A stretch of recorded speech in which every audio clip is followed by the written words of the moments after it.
Bueno, pues el día de hoy vamos a tener una interesantísima charla con la ingeniera Carolina Moto.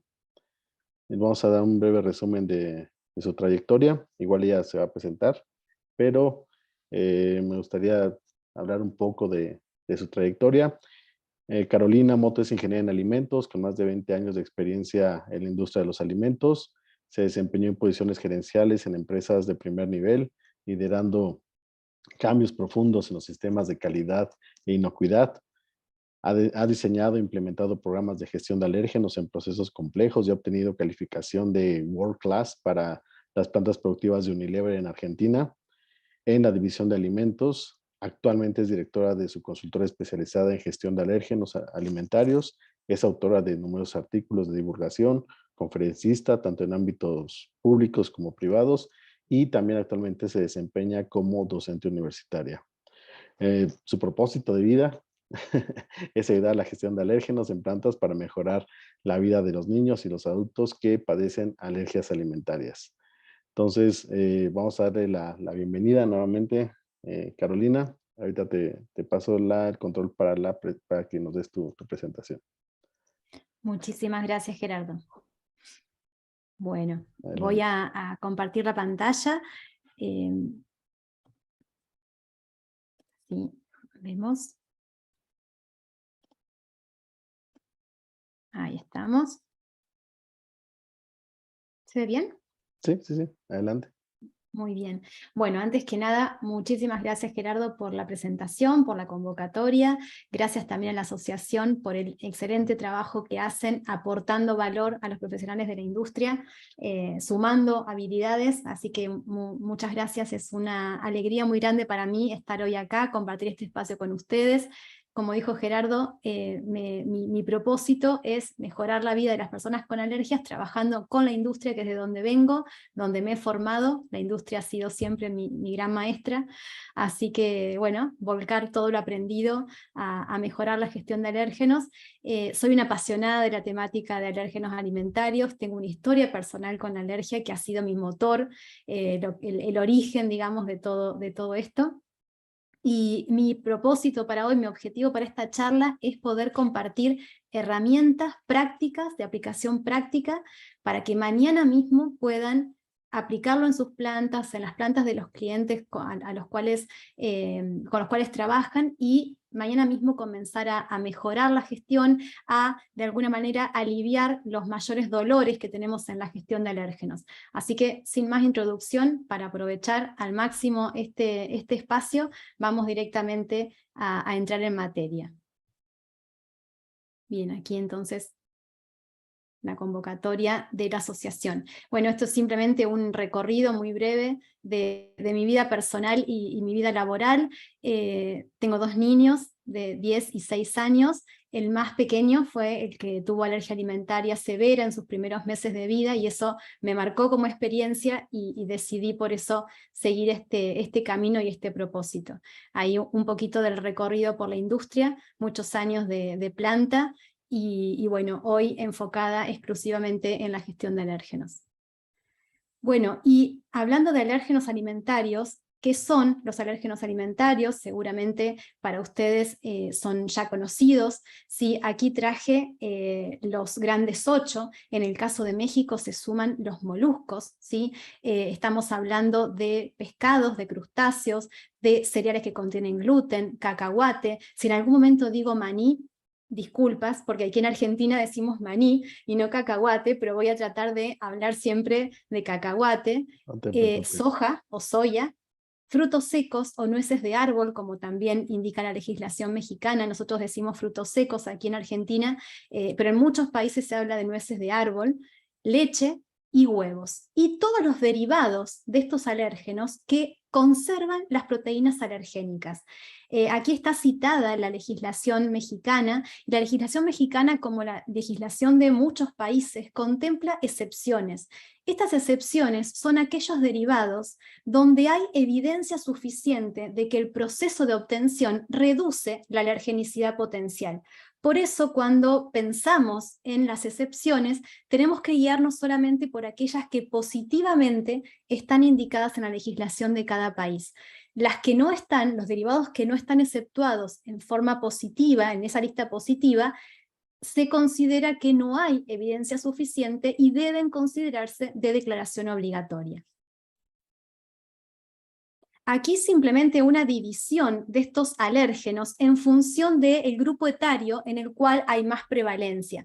Fíjense que va cambiando, en el caso de lactantes, niños y adultos, van cambiando los alérgenos que presentan con mayor frecuencia alergias en estos grupos etarios.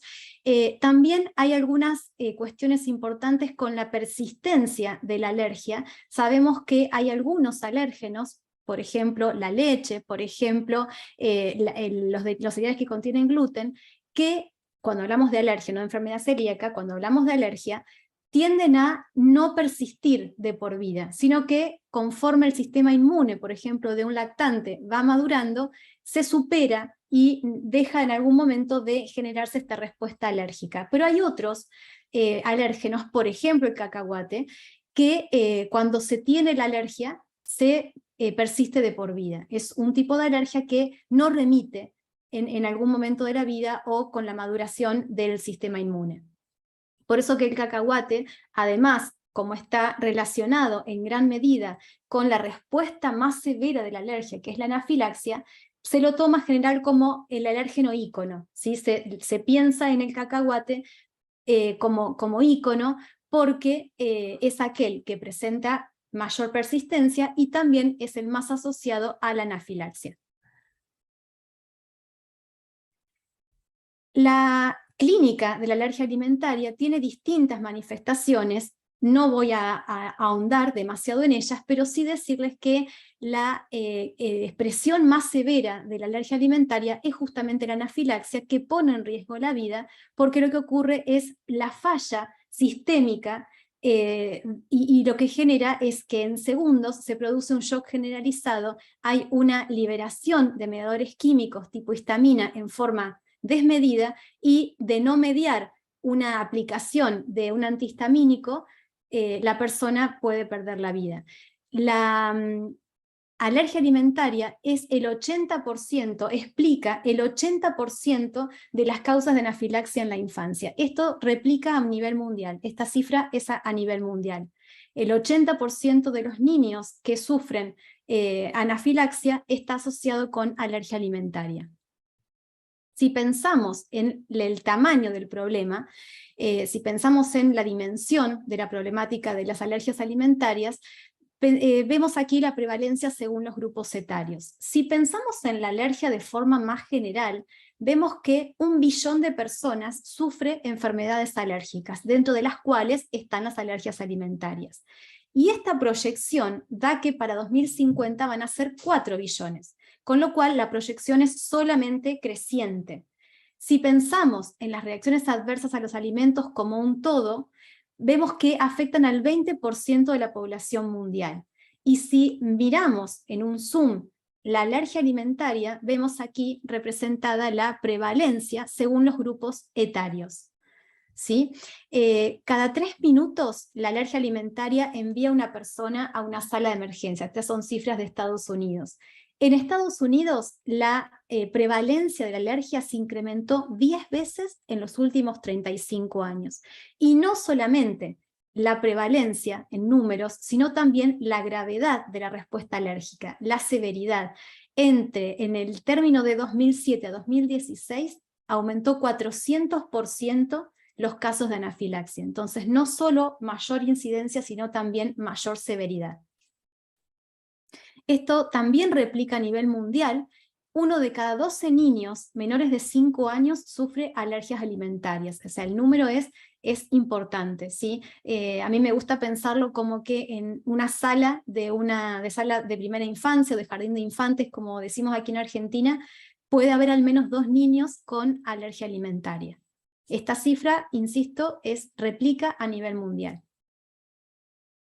Y si miramos un poco el escenario normativo en América Latina, vemos que la mayoría de los países de América Latina que tienen legislación digamos, que indica la declaración obligatoria de los alérgenos, se guían por los grandes 8 del Codex Alimentarius.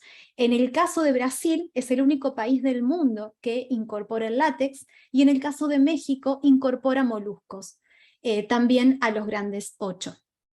Y hay todavía algunos países que no tienen una legislación que indique la declaración obligatoria, sino que es voluntaria, queda a carácter o a criterio del productor. ¿Qué pasa en otras regiones del mundo? Como para mirar un poco así un vuelo en dron en las distintas regiones del mundo, para entender cuáles son las diferencias y por qué cuando nosotros exportamos productos a otras regiones tenemos que conocer estas diferencias de legislación en los destinos de comercialización de nuestros productos. La verdad es que hay 66 países en el mundo que tienen legislación de alérgenos, y se parece más a una torre de Babel que a una cuestión armónica. Hay diferencias en los listados de alérgenos de declaración obligatoria. En América Latina nos guiamos por los grandes 8 más sulfito, con algunas diferencias, el caso de México, por ejemplo, pero en Comunidad Europea consideran 14 los alérgenos de declaración obligatoria. En Estados Unidos se ha incluido el sésamo, está a través del proyecto FASTER se ha incluido el sésamo, y el 1 de enero de 2023 vence el plazo de adecuación, y ahí pasa a ser mandatoria la declaración de sésamo como 9º alérgeno de declaración obligatoria. Fíjense, por ejemplo, en Comunidad Europea se suman otros alérgenos como el apio, la mostaza, los lupinos. Y bueno, y ahí digamos distintos listados de excepciones, no en todos los países se toman las mismas excepciones, con lo cual hay que conocer bien este marco legal de nuestros países destino. Si pensamos en los requisitos de las normas reconocidas por GFCI, seguramente conocidas por ustedes, es un requisito mandatorio la gestión de alérgenos tanto para FCC 22000 como para BRC. Forma parte en el caso de BRC, es un requisito fundamental, y en todos los casos se habla de una gestión de alérgenos basada en riesgos, que vamos a entrar enseguida en ese tema. También la ley FISMA para la comercialización de productos alimenticios en Estados Unidos también considera como requisito mandatorio tener una gestión de alérgenos y tener controles preventivos asociados. Bueno, ahora sí, con este marco, con este escenario planteado, vamos a entrar a la gestión de alérgenos en planta. Algo que omití decirles es que está previsto que al final tengamos un espacio de preguntas, ¿sí? Lo que ustedes necesiten preguntar, con lo cual vayan tomando nota de alguna inquietud o alguna pregunta que vaya surgiendo, y por supuesto con mucho gusto al final vamos a contestarla. Vamos entonces ahora con la parte de qué hacemos, cómo gestionamos los alérgenos. Un concepto central. Si hubiera un solo concepto que yo quisiera que ustedes se lleven hoy, me gustaría que se lleven muchos más, pero si solamente pudiéramos elegir uno, es este.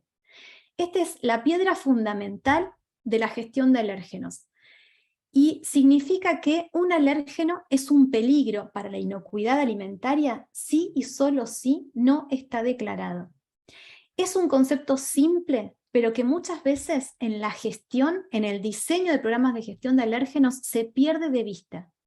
Es la piedra fundamental. Si tenemos esto claro, se nos va a allanar mucho el camino al momento de diseñar un programa de gestión de alérgenos. ¿Qué significa esto? Que solamente cuando no esté declarado el alérgeno es un peligro. Voy a volver a este concepto varias veces para explicar ciertas etapas del diseño y la implementación. Por otro lado, otro concepto sumamente importante es cuál debe ser el norte del programa de gestión de alérgenos. El norte debería ser que nuestro programa de gestión de alérgenos sea suficientemente robusto y eficiente para garantizar exclusivamente la presencia de aquellos alérgenos que forman parte de la formulación, o sea, aquellos alérgenos que son constitutivos y por lo tanto ineludibles. Necesito declararlos porque están presentes como ingredientes. Pero a la vez a través de la gestión, evitar el uso de la frase precautoria o considerar a la frase precautoria como el último recurso a utilizar, una vez que hayamos agotado la posibilidad de implementar diferentes medidas de control, como vamos a ver más adelante. Si nosotros diseñamos la estrategia de gestión de alérgenos de una forma basada en riesgos, teniendo en cuenta el riesgo real de cada planta, y explotamos todas las medidas de control disponibles, y aún así concluimos que no se puede evitar el rotulado precautorio, ahí recién deberíamos utilizarlo, pero no como una premisa de diseño y no para reemplazar la gestión. Si piensen esto, si nosotros tenemos una planta que gestiona 5 alérgenos y decide declarar en todos sus productos, en la totalidad de alérgenos que gestiona en planta, como puede contener, por ejemplo, ¿es necesaria algún tipo de gestión? ¿Será necesario gestionar? No. Nuestro rol es justamente gestionar la complejidad alergénica y evitar, toda vez que sea posible, el uso de la frase precautoria. El puede contener, también contemplado en la legislación mexicana. Puede contener. ¿Qué significa? Si yo declaro puede contener todos los alérgenos que gestiono en planta, voy a dejar afuera a todo un grupo de consumidores que ya vimos que tiene una prevalencia bastante importante. Vamos a dejarlos fuera de la posibilidad de consumir nuestro producto. A la vez que cada vez más los consumidores leen rótulos, están informados, hacen decisiones informadas de compra y cada vez más el clean label es una demanda de los consumidores. Por lo tanto, este debería ser siempre nuestro norte. Frase precautoria como último recurso a utilizar y nunca como una premisa de diseño. Entonces, el modelo que les propongo para gestionar alérgenos de una forma basada en riesgos y que tenga en cuenta la singularidad de cada planta es este modelo en 4 etapas, donde la primera etapa fundamental es la determinación de la complejidad alergénica. ¿Y qué es esto? ¿Qué es la complejidad alergénica del sitio productivo? Vamos a hacer un mini quiz, un mini ejercicio para comprender mejor este concepto de complejidad alergénica. Les voy a presentar 2 sitios productivos, el sitio productivo A y el sitio productivo B. El sitio productivo A, fíjense que gestiona 4 alérgenos, derivado de trigo, leche, huevo y derivado de soja o soya. Ambos sitios productivos gestionan los mismos alérgenos. La diferencia está en las formulaciones. El sitio productivo A elabora 2 formulaciones y declara en estas formulaciones lo que vemos aquí en esta tablita. En una de las formulaciones declara derivado de trigo y leche y en la otra derivado de trigo, huevo y derivados de soya. Mientras que el sitio productivo B tiene 3 formulaciones en lugar de 2 y en todas ellas declara los mismos alérgenos porque son constitutivos, forman parte de la formulación, son ingredientes, ¿sí? De la misma forma que el sitio productivo A.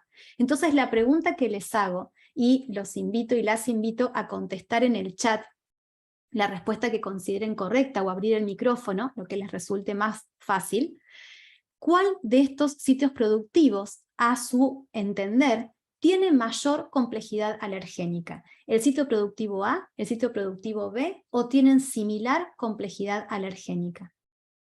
Los y las invito a contestar lo que consideren correcto, sitio productivo A, sitio productivo B, o similar complejidad alergénica. Y también pueden abrir el micrófono.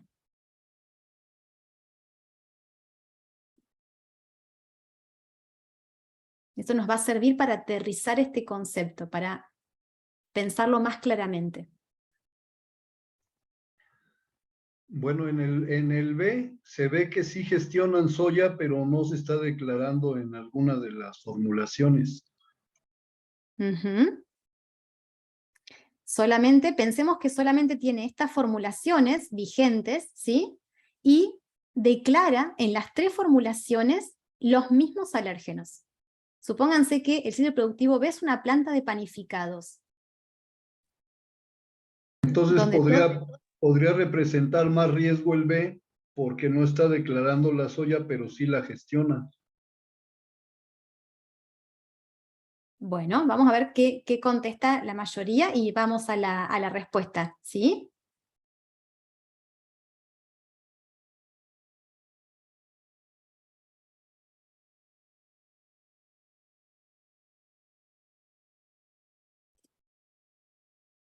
A ver, voy a mirar el chat.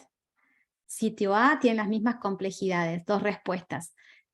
Ok, o sea, tenemos las 3 opciones. Sitio A, dice Gerardo, Ana María dice sitio A, y Leonardo dice tienen las mismas complejidades. Muy bien. Sitio A porque hay 2 diferentes formulaciones. Bien. Bueno, vamos a develar la respuesta. Vamos a ir primero a la definición de complejidad alergénica y luego volvemos para que entendamos mejor cuál es la respuesta correcta, ¿sí? Vamos a avanzar uno más y vamos a ver qué es la complejidad alergénica. La complejidad alergénica está dada por 2 parámetros, por 2 factores. Uno es los alérgenos presentes en los materiales. El otro es los alérgenos presentes en las formulaciones, en tanto las formulaciones las entendemos como combinaciones de estos alérgenos presentes en los materiales. ¿Coinciden conmigo? Las formulaciones en términos de alérgenos son las combinaciones que tenemos en planta de los alérgenos que ingresan junto con los materiales, ¿sí? Entonces, cuanto mayores sean estas combinaciones, mayor va a ser la complejidad alergénica. ¿En qué sentido? Mayores van a tener que ser las medidas de control para garantizar la ausencia de contacto cruzado, ¿sí? Entonces, pensando en este concepto, la complejidad alergénica es la sumatoria, los alérgenos presentes y la forma en la que se combinan. Entonces, nuevamente, el sitio productivo A tiene una mayor complejidad alergénica que el B. ¿Por qué? Porque en las 2 formulaciones que elabora, tiene distinto perfil de alérgenos. Significa que va a tener que gestionar esta complejidad para evitar el contacto cruzado en la referencia, por ejemplo, la presencia de huevo en la referencia A1. Y, por el contrario, la presencia de leche, por ejemplo, en la referencia A2. Ese problema no lo tiene el sitio productivo B. El sitio productivo B, en las 3 formulaciones, declara los mismos alérgenos, ¿sí? Quizás va a tener que tener alguna medida de control, por supuesto, para evitar el contacto cruzado con soya que está en alguna parte del proceso. Pero a nivel de formulaciones, el sitio productivo A tiene una mayor complejidad alergénica que el B. ¿Sí? ¿Se entiende? Sí, totalmente claro. Sí, bien. Bueno, muy bien. Seguimos. Bueno, aquí entonces la definición. Entonces, ¿cómo hacemos para determinar la complejidad alergénica? La complejidad alergénica, entonces, como dijimos, va a depender del contenido alergénico de los materiales y de las formulaciones. Entonces, se trata en esta etapa de encontrar esta información, de poder relevar adecuadamente el contenido alergénico de los materiales. Este es el primer paso, y yo siempre digo que es el 70% del programa de gestión de alérgenos. Vale la pena dedicarle un tiempo a conocer el contenido de alérgeno de los materiales, porque es el primer paso, ¿sí? Es lo que nos va a indicar cuáles son los alérgenos que gestionamos en planta. Un paso siguiente es ver cómo se combinan entre sí en las formulaciones. Eso nos va a dar la complejidad alergénica del sitio productivo, que de nuevo es la etapa 1, pero es el 70% del programa. ¿Cómo hacemos para determinar este contenido de alérgenos de los materiales? Tenemos 3 herramientas. La carta de garantía, ¿sí? Que es una declaración que hace nuestro proveedor respecto de qué alérgenos están presentes y pueden estar presentes en cada uno de los materiales que recibimos en planta, ¿sí? Las auditorías a las instalaciones del proveedor, auditorías focalizadas en la gestión de alérgenos, y el análisis de laboratorio. Por supuesto que no es viable en ninguna planta analizar el 100% de las entregas de cada uno de los materiales que ingresan a planta. y tampoco quizás podamos auditar al 100% de nuestros proveedores. Entonces, ¿qué hacemos? Aplicamos un criterio de riesgo, un criterio basado en riesgo. ¿Cuál riesgo? El riesgo de presencia inadvertida de alérgenos según la carta de garantía, ¿sí? Que yo me quede con la información de la carta de garantía o valide el contenido de la carta de garantía mediante auditorías o análisis de laboratorio, va a depender de este nivel de riesgo. Si, por ejemplo, tenemos un proveedor que tiene una certificación de una norma reconocida por GFCI, un proveedor del cual no tenemos un histórico de reclamos o de incidentes, entonces, en ese caso, podremos confiar en el contenido de la carta de garantía y gestionar en base a esa información.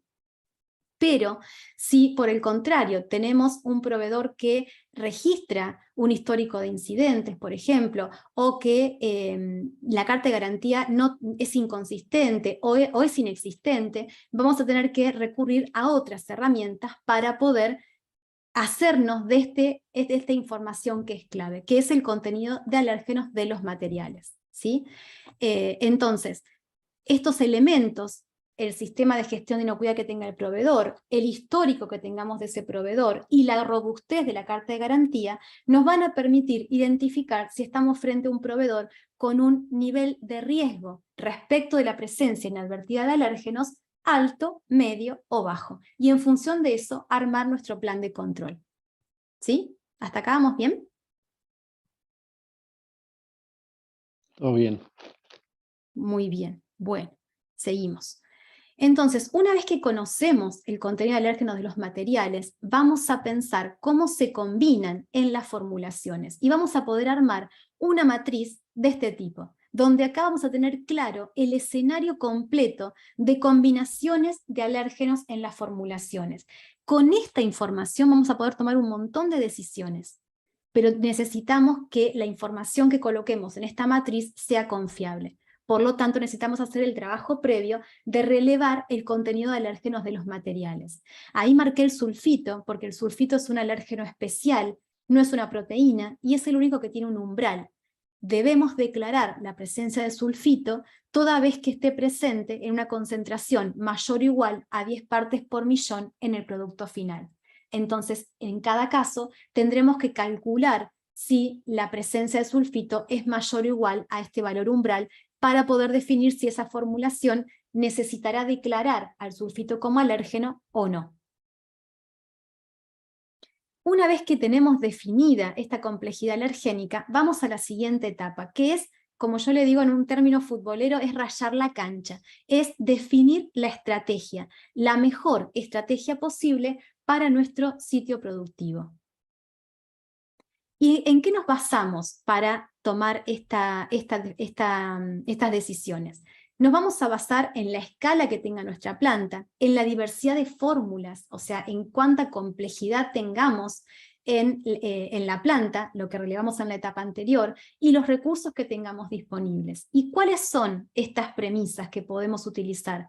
La sectorización, o sea, dedicar sectores diferentes de la planta para elaborar referencias con determinados alérgenos o sin alérgenos, dedicar líneas, dedicar equipos de elaboración, o si esto no es posible por una cuestión de recursos, separar en el tiempo, utilizar la planificación para separar referencias con alérgenos, sin alérgenos o con determinados alérgenos.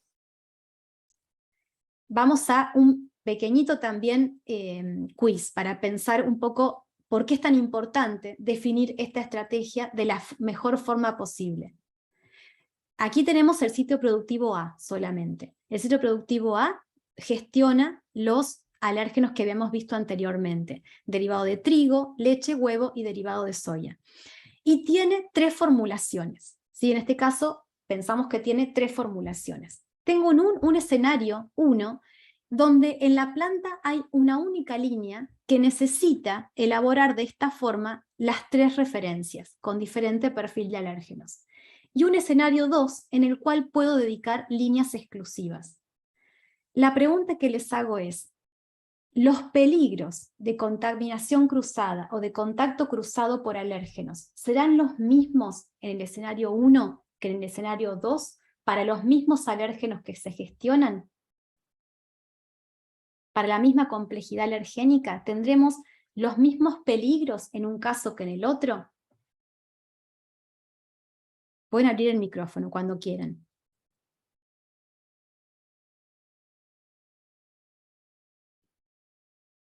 Quiero dar la oportunidad de ver si alguien más contesta. Soy tu más entusiasta estudiante, pero a ver, compañeros, si nos pueden apoyar, alguien que quiera comentar, si no por el chat, son bienvenidos. Creo Sergio. que en la evaluación de los peligros quizá estén todos, pero la probabilidad del peligro probablemente es más grande en una que en otra. Y depende de cómo estén las líneas de proceso. Bueno, a continuación, Sergio, muchas gracias por tu respuesta. Vamos a ver en la etapa siguiente, que es la identificación de peligros. Lo que puedo decirte es que incluso en la identificación de peligros vas a identificar muchos más peligros en el escenario 1 que en el escenario 2. ¿Sí?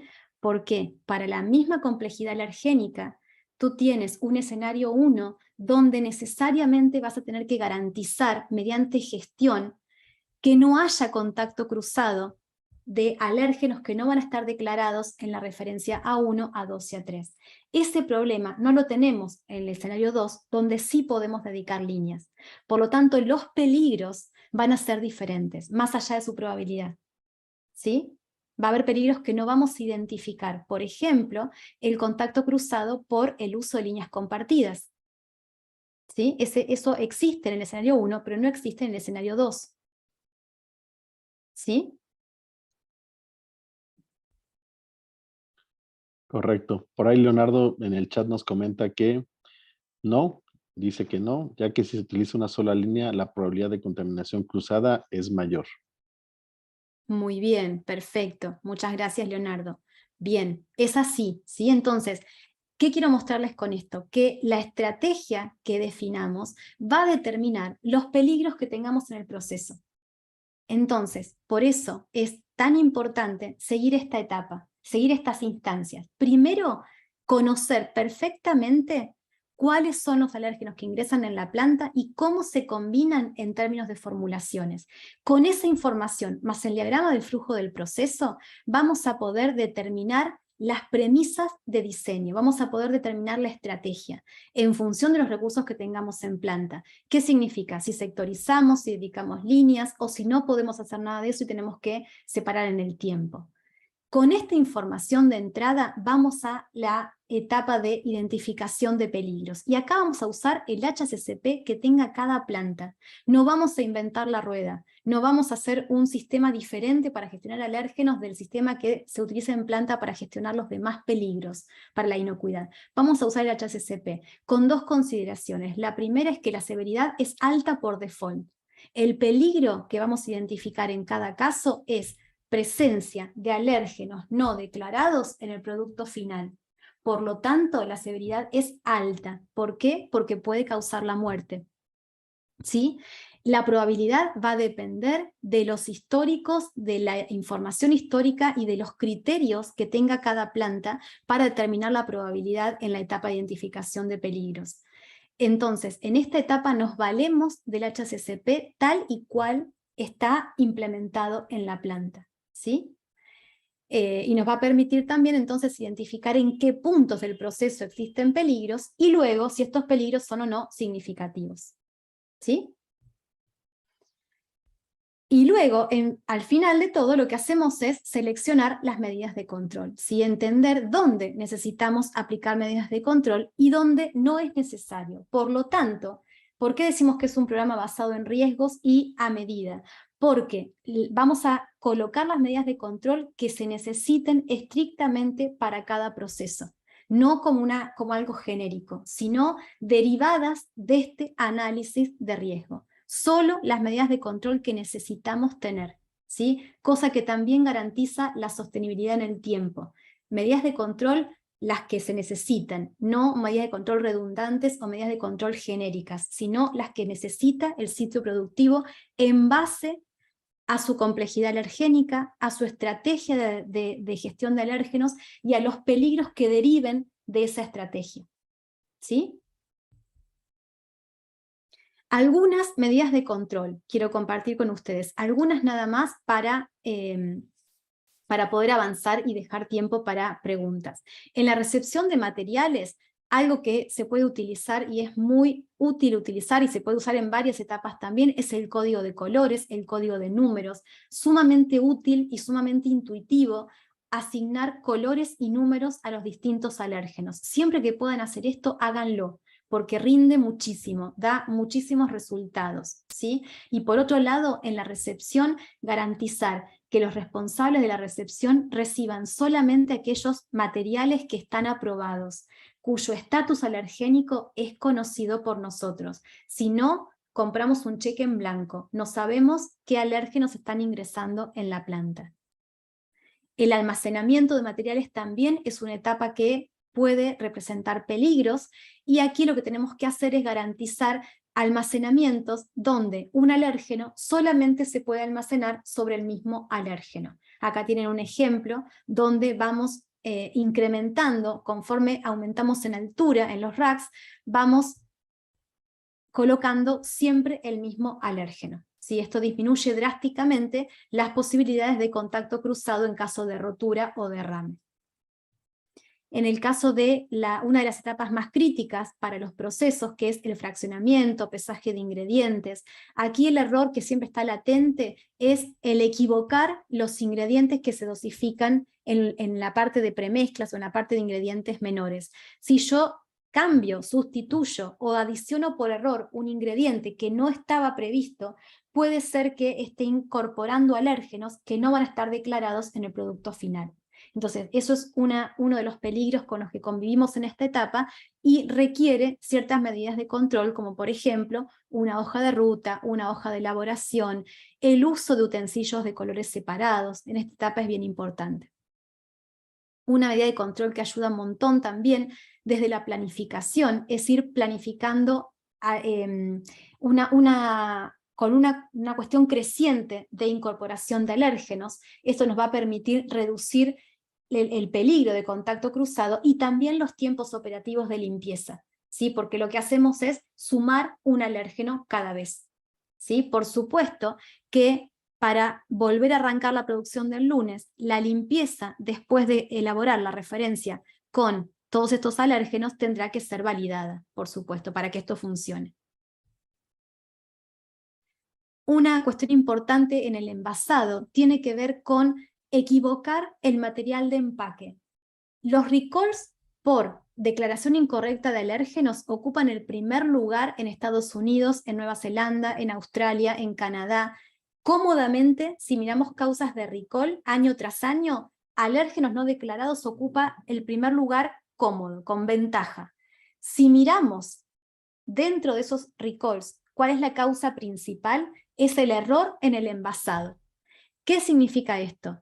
Colocar un material de empaque que no corresponde con el producto que se está envasando. Acá les traje un ejemplo de un recall real, donde el paquete dice que son tortas congeladas de chocolate y lo que hay en el interior son tortas de coco, ¿sí? Entonces, en este caso el consumidor podría advertirlo, pero podría no advertirlo también. Entonces, esto es un error bastante común y lo que tenemos que hacer es poner medidas de control justamente para garantizar que hay un control visual del operador de envasado entre el material de empaque que alimenta la máquina y el semielaborado que está colocando dentro de ese material de empaque. Otra cuestión que se da muy comúnmente es la similitud de artes. ¿Sí? A veces, por una cuestión de estrategia de marketing, se hacen envases muy similares y lo que termina ocurriendo es que incrementamos drásticamente la probabilidad de error. Fíjense, esto también es un recall real. Aquí tenemos dos productos muy similares. ¿Qué ocurrió? Se cruzaron en la línea de envasado. Se colocó mantequilla de maní o de cacahuate en un envase que anunciaba mantequilla de almendras y viceversa. Entonces, por lo tanto, esto significa exponer a los consumidores alérgicos del maní o de las almendras respectivamente a sufrir una respuesta alérgica, ¿sí? Una reacción alérgica. Porque un alérgeno es un peligro si solo si no está declarado. Una de las medidas de control clave, fundamental y nuestra gran aliada cuando hay equipos compartidos es la limpieza. En el caso de alérgenos, la limpieza puede ser húmeda, en seco o por arrastre. Por lo general se utilizan en combinación. Si en algunas partes del proceso hacemos limpieza húmeda, en otras partes hacemos limpieza en seco, y en los lugares donde no es posible ni la primera ni la segunda, se hace limpieza por arrastre con algún material inerte, por ejemplo con cloruro de sodio. Los alérgenos son, todos los que son proteínas, excepto el sulfito, son hidrosolubles. Esto significa que la limpieza húmeda va a ser muchísimo más efectiva para remover alérgenos que la limpieza en seco. Por lo tanto, siempre que el proceso lo permita, vamos a elegir limpieza húmeda para mejor remoción de los alérgenos. Un poquitito de métodos analíticos que tenemos disponibles para analizar alérgenos. Vamos a hacer un resumen, un paneo muy general de los métodos de detección. Sí decirles que en análisis de alérgenos no hay panacea. Estamos buscando proteínas específicas en matrices complejas como son los alimentos, donde las proteínas sufren cambios con los procesamientos, con los procesos térmicos, con los extremos de pH, sufren hidrólisis. Por lo tanto, tenemos que encontrar aquel método que sea adecuado a la matriz que estamos analizando, que tenga la sensibilidad adecuada, que nos permita evitar falsos positivos o falsos negativos, ¿sí? Que nos permita cuantificar con el nivel de detección que necesitamos cuantificar, que sea específico para esa matriz y para esa proteína que estamos buscando. Entonces hay que buscar el método correcto de análisis para cada matriz del alimento. ¿Qué se usa por lo general en planta? Aquí lo traje coloreado en rojo. En planta se usa por lo general métodos directos donde el analito son proteínas, ¿sí? Lo que se busca son proteínas o fragmentos de proteína específicos. Utilizan anticuerpos, tanto ELISA como la inmunocromatografía de flujo lateral utilizan anticuerpos específicos para detectar estas proteínas alergénicas. Y otro método que se utiliza en planta es un método no específico que nos permite, por ejemplo, verificar efectividad de limpieza, como es el test de proteínas. No es específico porque si buscamos proteína de huevo, en realidad va a detectar todas las proteínas presentes en la superficie, no solamente las de huevo. Entonces, si necesitamos especificidad, tendremos que utilizar ELISA o inmunocromatografía de flujo lateral. La primera, ELISA, nos permite cuantificar, mientras que la otra es un método cualitativo que usamos por lo general para la verificación. Algo súper importante, yo les decía recién que cuando necesitamos la limpieza como medida de control en equipos compartidos, esa limpieza tiene que estar validada. Yo digo que validar, no lo digo yo, es una acepción de la palabra, ¿no? Pero me gusta pensar la validación de la limpieza como lo que nos permite dar fuerza a la gestión que diseñamos en planta. ¿Cómo hacemos esta validación? Siempre me gusta pensarlo en estas etapas al proceso de validación. La primera es la formación de un equipo que sepa mucho de la planta, que sepa mucho del proceso, que conozca no solamente el proceso en sí, sino el ambiente productivo. Diseñar un muy buen protocolo de validación basado en el método del peor escenario, ¿sí? Que realmente utilicemos el peor escenario para que esta validación sea representativa de todos los escenarios más simples o más beneficiosos, ¿sí? Nos dé ese margen de seguridad. Luego la ejecución de la validación y luego interpretación de resultados y toma de decisiones, ¿no? No voy a entrar en demasiado detalle cómo se hace esta cuestión, pero sí siempre vamos a buscar aquel escenario más desfavorable para poder validar en ese escenario la efectividad del programa de limpieza. Siempre que hagamos validación vamos a usar métodos cuantitativos, ¿sí? Cuando utilizamos, por ejemplo, vamos a utilizar ELISA específica para el o los alérgenos que queramos detectar, ¿sí? Mientras que en la verificación de limpieza, que es una tarea de rutina que vamos a hacer toda vez que tengamos que liberar la línea para cambiar de perfil de alérgenos, ¿sí? Vamos a tener que verificar la efectividad de la limpieza en forma rutinaria. En este caso, lo que siempre propongo es después de la limpieza por alérgenos, hacer una inspección visual en los puntos más críticos que sean posibles de observar. Si la inspección visual nos da que hay restos de producto, por supuesto, volvemos a limpiar. Si la inspección visual es conforme, entonces aplicamos un método cualitativo, que puede ser LFD, o digamos cromatografía de flujo lateral, o proteínas totales. Y en ese caso, si el resultado indica la ausencia de alérgeno, entonces sí podemos liberar el equipo para la producción. En resumen, ¿cuáles son las claves para un programa de gestión de alérgenos? La primera es hacer un programa de gestión de alérgenos basado en riesgos. ¿Qué significa esto? A medida de la singularidad y de la complejidad alergénica de cada sitio productivo. Entonces, siempre, siempre, siempre empecemos por identificar el contenido de alérgeno de los materiales. Sin esta información, difícilmente podamos evaluar correctamente los riesgos. Y vamos a terminar colocando medidas de control que no tienen correlato con los riesgos reales que existen en el proceso. En continuación, garantizar la presencia exclusiva de los alérgenos que son constitutivos, de los alérgenos que están presentes en la formulación como ingredientes, pensando el puede contener como último recurso a utilizar. Y siempre también validar las medidas de control, porque eso nos va a garantizar que eso que diseñamos es robusto y es capaz de entregar el resultado deseado. Por último, para terminar, el programa de gestión de alérgenos es transversal a la organización. No podemos tener un programa de gestión de alérgenos sustentable en el tiempo si no participa, además de calidad, producción, mantenimiento, ingeniería, compras, recursos humanos, marketing, cuando desarrolla los rótulos, ¿sí? Es necesariamente transversal a la organización. Si no lo es, en algún momento vamos a terminar enfrentando algún riesgo. Ya sea en la compra de nuevos materiales que no tengan en cuenta la complejidad alergénica del sitio y entonces compremos materiales que incorporen alérgenos a la planta y sumen complejidad, o materiales que no tienen carta de garantía y por lo tanto compramos un problema. En el caso de marketing, diseñar rótulos sin tener en cuenta la declaración de alérgenos. Ingeniería, modificar equipos y complejizar aún más la limpieza, por ejemplo. Entonces, subir gente al barco, ¿sí? Tener una matriz que nos indique cuál es la responsabilidad y cuál es la autoridad de cada sector en la gestión de alérgenos y mediante capacitaciones, mediante toma de conciencia, subir más colaboradores al barco y tener una responsabilidad compartida en la gestión de alérgenos. Eso nos va a acercar cada vez más al éxito, digamos, a poder sostener en el tiempo el programa de gestión de alérgenos. No digo que sea fácil, no lo es, pero sí tener esta visión de que es transversal a la organización, así debe ser.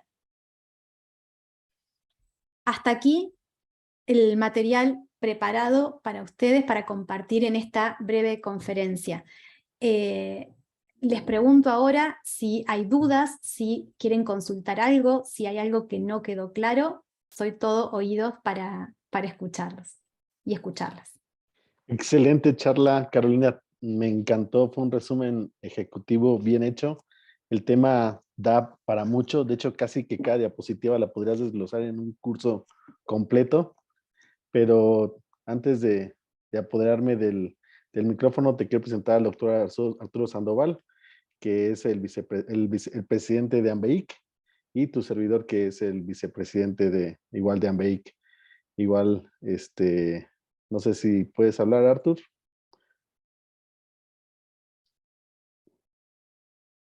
Tiene su micrófono apagado. Creo que tengo el micrófono apagado. Sí. Perdón. Bueno, la presentación, tu conferencia estuvo muy bonita. Aportó muchos elementos. Eso es lo más importante. Nos diste la oportunidad de conocer un nuevo mundo, una forma de verlo con ese profesionalismo y con el conocimiento tan profundo que reflejas. Entonces te quiero agradecer en nombre de la asociación.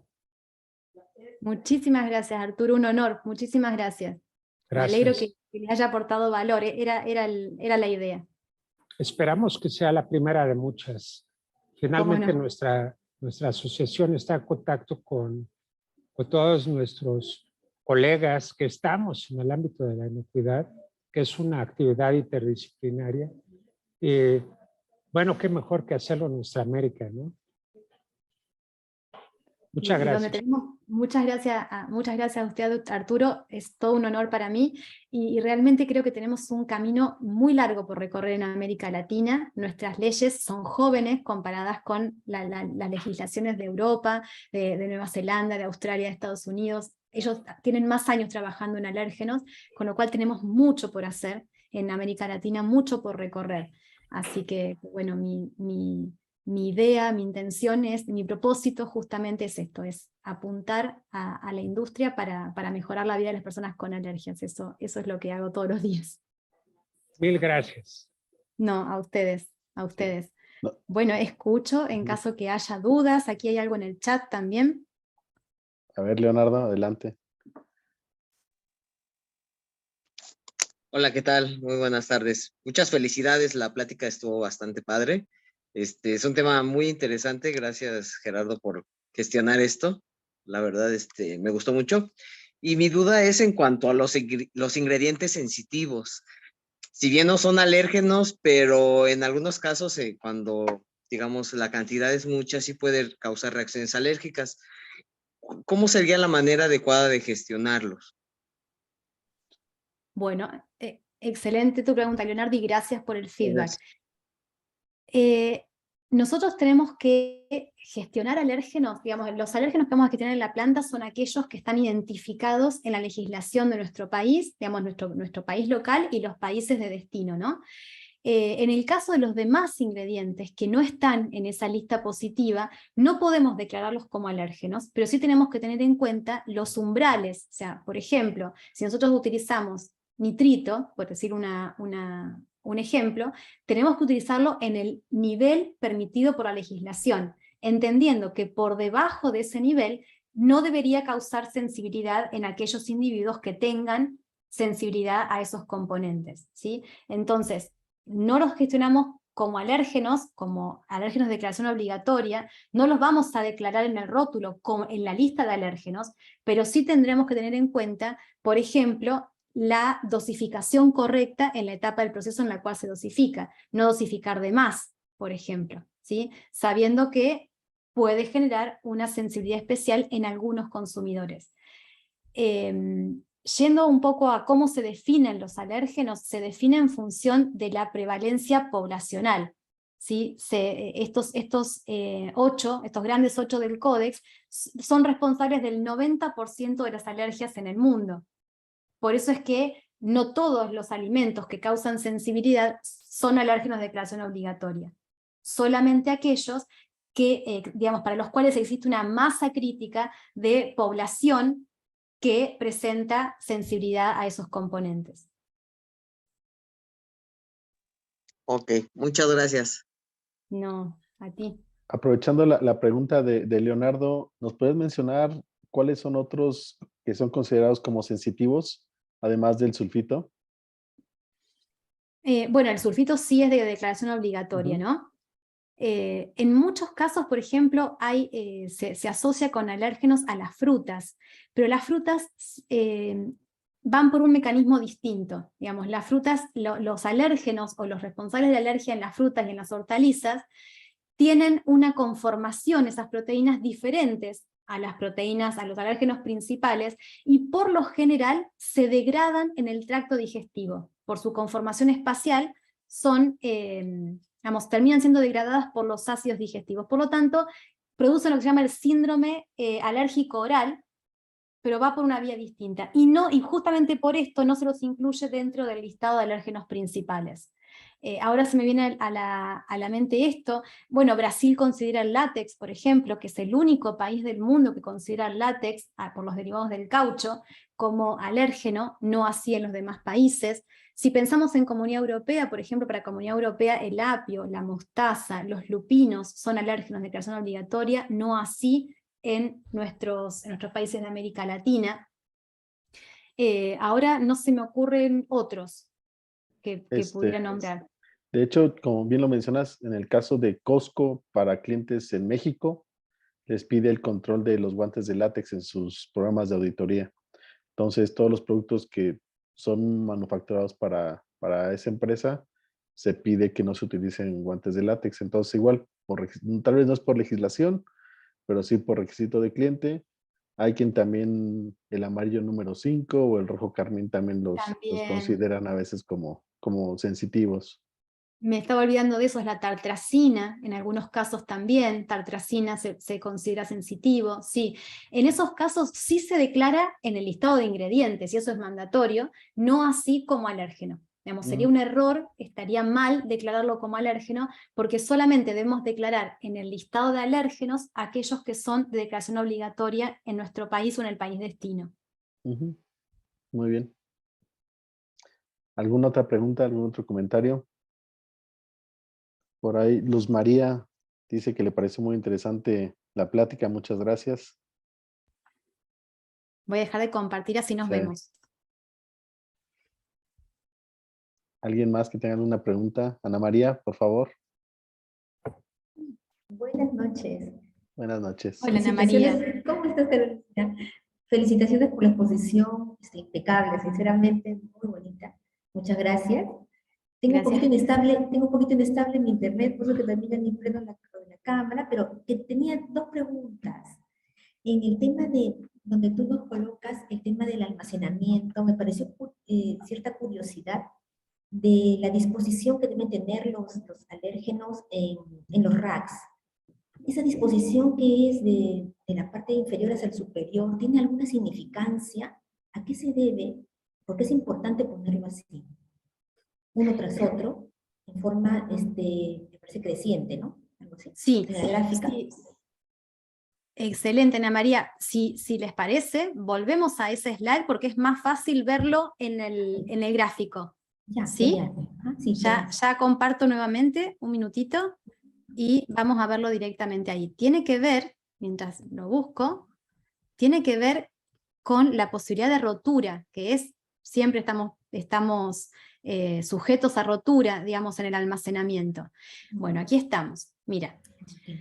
Lo que se dice, o la máxima para el almacenamiento de alérgenos, es que un alérgeno solo se puede almacenar sobre el mismo alérgeno. Entonces, imagina que esto es una serie de racks de almacenamiento vertical, donde el A es el nivel del piso, y conforme vamos subiendo en los niveles, ¿sí? Entonces, si tú en el piso colocas un material que tiene leche, soja, trigo y huevo, estos son los números que se han asignado en este ejemplo a estos alérgenos, ¿sí? Leche, soja, trigo y huevo, y encima almacenas leche, soja y huevo, por más que la bolsa o los paquetes o los contenedores del material B se rompan y derramen sobre el material A, no hay contacto cruzado. ¿Sí? Ajá. Lo mismo pasa con el material C. ¿Sí? Si derrama el material C, va a derramar leche y huevo sobre un material que tiene leche y huevo. Esto se fundamenta en esto que yo les contaba al principio, la máxima fundamental número 1 del mundo mundial. Un alérgeno es un peligro si no está declarado. ¿Sí? Entonces, en esto se basa. Se basa en que ante la posibilidad de rotura o derrame, no genere un contacto cruzado.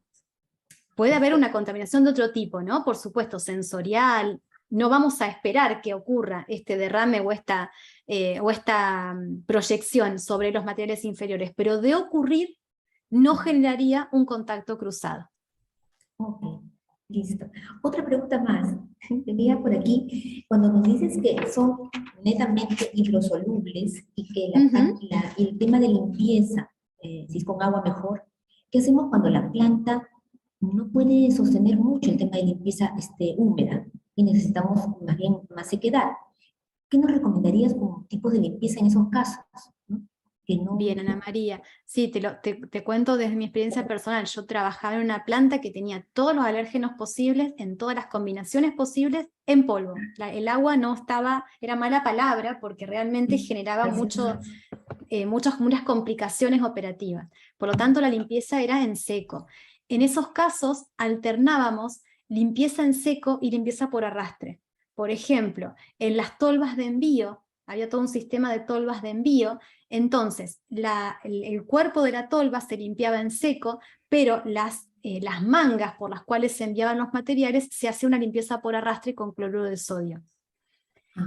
Y se usaban aspiradoras todo el tiempo para evitar la polución ambiental, paños, utensilios de distintos colores. Es más complicado, sí, es mucho más complicado gestionar las limpiezas cuando necesitamos hacer limpieza en seco que limpieza húmeda, pero sí se puede, sí se puede, y ahí nos vamos a apoyar todo lo posible en la sectorización. Siempre que podamos asignar en forma exclusiva equipos, reactores de elaboración, líneas de envasado, a ciertos perfiles de alérgenos, vamos a minimizar esta necesidad de limpiezas. Ok, ya, correcto. Sí, porque tengo una planta donde elaboramos el tema de lo que es harina de trigo, y lógicamente por bombeo jalamos para lo que es la producción de galletas, panetones, etc., ¿no? Ahora, otra preguntita más, disculpa. Me estoy preguntando muy seguido. Ahí también lo que te recomendaría siempre es tener claridad si realmente es necesario limpiar o no. ¿A qué me refiero? Hace un tiempo hablaba con una planta láctea y ellos me decían, no, porque tenemos el tema de la materia prima leche y usamos palas de distinto color para pesar la leche en la etapa de fraccionamiento. Entonces, mi pregunta fue, ¿pero ustedes declaran la leche en todos los productos? Porque básicamente es el ingrediente transversal. Sí, Así es. entonces la leche para ustedes no es un peligro. Sí, en eso también estaba pensando. Volver al inicio, yo siempre digo esto, no vayamos a las medidas de control sin antes identificar dónde están los peligros, porque quizás nos estamos volviendo locos con limpiezas, con verificaciones, con segregación, con código de colores, donde no hace falta tenerlo.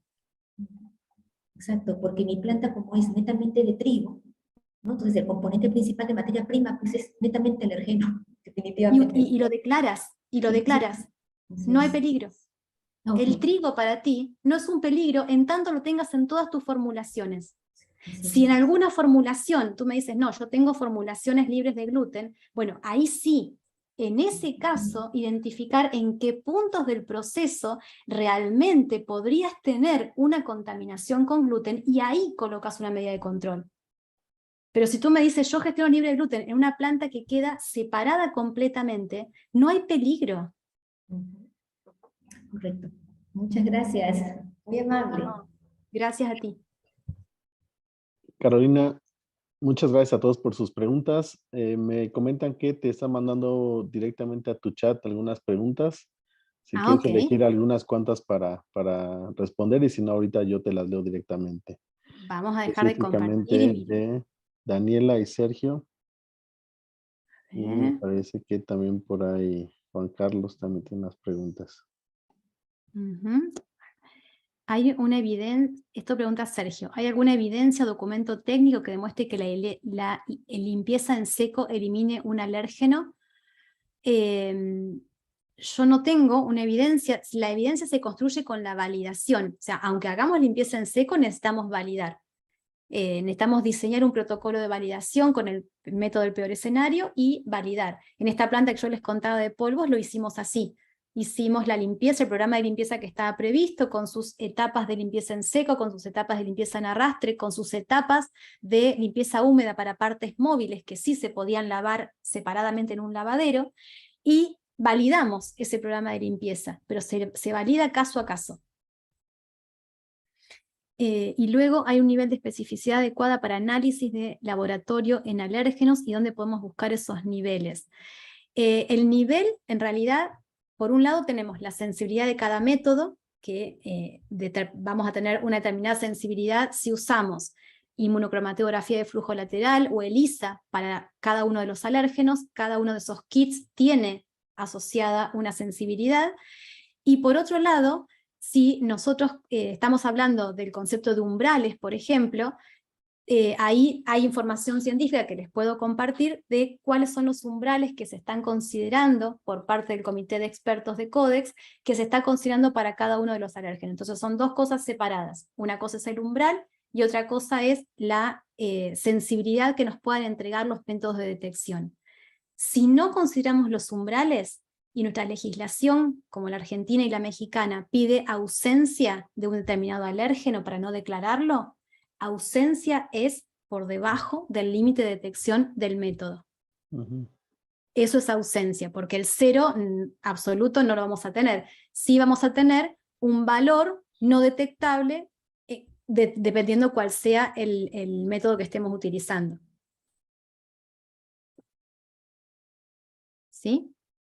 Y a ver qué más.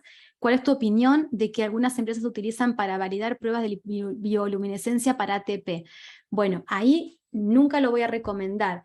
Primero, no en la validación necesitamos cuantificar, por lo tanto en la validación que la hacemos una vez y la volvemos a hacer si hay algún cambio, tenemos que utilizar métodos cuantitativos, por un lado. Y después para la verificación de rutina, si no podemos tener kits específicos, utilicemos proteínas totales, que también es un método rápido, pero que determina proteína. Si yo utilizo bioluminiscencia, voy a detectar un montón de cosas que no son proteínas.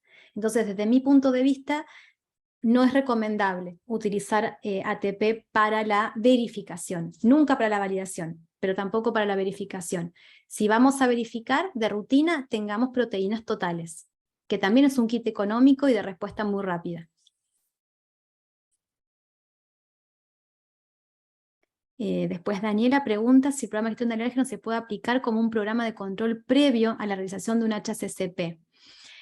Ahí, Daniela, lo que yo digo es colocar, cuando tenemos el HACCP, nosotros analizamos, identificamos peligros biológicos, físicos, químicos, yo aconsejo también alergénicos. O sea, la identificación de peligros, hacerla en el marco del HACCP que tengamos en la planta. Por supuesto, para tener un HACCP tenemos que tener un programa de prerequisitos implementado. Gran parte de las medidas de control de un programa de gestión de alérgenos son prerequisitos. Hablamos de limpieza, hablamos de sectorización, hablamos de layout de planta. Entonces van a estar dentro del marco del programa de prerequisitos. Pero la identificación de peligros, yo siempre aconsejo hacerlo dentro del mismo programa de HACCP que tenga la planta, no como algo separado, sino dentro del mismo programa HACCP. Y al hablar de proteínas se podrían utilizar, sí, los detergentes enzimáticos son buenos y en general no tenemos que tener en planta una limpieza para remover, por ejemplo, para garantizar, o una desinfección para garantizar la ausencia de agentes microbianos y otro tipo de limpieza para alérgenos. Por lo general, los ciclos de enjuague, limpieza y desinfección que hacemos en las plantas de alimentos son más que suficientes para remover alérgenos. No es que tenemos que tener una limpieza específica para remover determinado alérgeno. ¿Sí? Por lo general nuestros programas, tal como están preparados, por ejemplo nuestros programas SIP en planta, son suficientes para remover los alérgenos.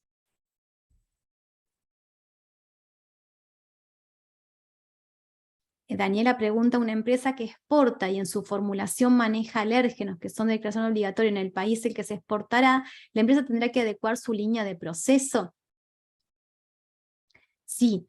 Si nosotros tenemos que garantizar cumplir la legislación de los países donde nuestro producto se comercializa. Por lo tanto, tendremos que gestionar dentro de planta, por ejemplo, si nosotros tenemos una planta en Argentina el apio no es un alérgeno de declaración obligatoria, pero exporto a Comunidad Europea, el apio para mí pasa a ser un alérgeno de declaración obligatoria, y lo tengo que gestionar. ¿Sí? Porque para el país destino es un alérgeno de declaración obligatoria.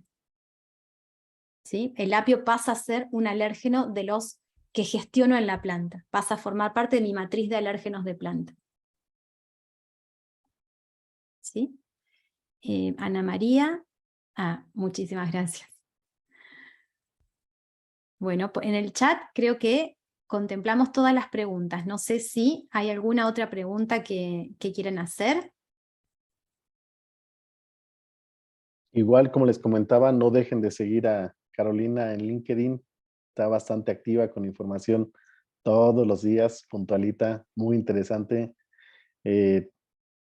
Siempre está a la vanguardia de toda la información y sobre todo mucha información apegada con lo que marca los esquemas GFCI que actualmente también están con un boom a nivel internacional.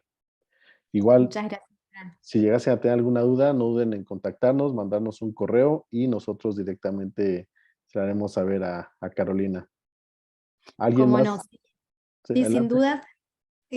Comentarles también, Gerardo, que tengo un newsletter en LinkedIn que todos los viernes hay un artículo nuevo que es de difusión gratuita, por supuesto, y todos los viernes hay información y herramientas para gestionar alérgenos, así que todos y todas invitados a suscribirse. Y por supuesto también cualquier duda la pueden canalizar, por supuesto por la asociación, escribirme un mensaje, con mucho gusto lo voy a contestar, contesto todos los mensajes en la medida que voy pudiendo, así que ahí voy a estar. Me gustan mucho las preguntas, porque muchas veces me desafían también a seguir aprendiendo y a buscar más información y a buscar la forma de aportarles más valor, así que bienvenidas las preguntas. Claro, totalmente. Bueno, pues muchísimas gracias nuevamente. Les recuerdo que todos los socios tienen derecho a la constancia gratuita. Únicamente tienen que mandar su correo con su constancia de inscripción a contacto@ambeik. Y nosotros verificaremos su asistencia a esta charla completa. Y los que no son socios, pero que todos deseen alguna constancia de participación, igual están los datos para realizar el depósito. Nuevamente, Carolina, muchísimas gracias. Como lo mencionó el doctor Arturo Sandoval, tienen las puertas de la asociación abiertas. Esperemos que después podamos hacer algún tema más específico de alguna de las diapositivas que a ti te guste más, para que podamos seguir contribuyendo con nuestro granito de arena para que este mundo sea cada vez mejor. Nuevamente, Carolina, ¿algunas palabras antes de irnos?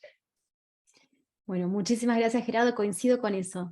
Hay mucho por hacer, pero todo lo que podamos hacer mejora la vida de las personas con alergia y es un montón.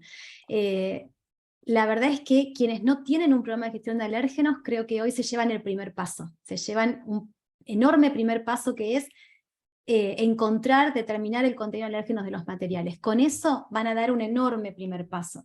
Y para quienes ya tengan un programa de gestión de alérgenos, la invitación es, miremoslo con ojos críticos, pensemos qué más podemos hacer para mejorarlo, para optimizarlo, para reducir costos operativos, pero también para darle robustez y ir avanzando cada vez más a etiquetas más limpias, que es lo que nuestros consumidores alérgicos demandan.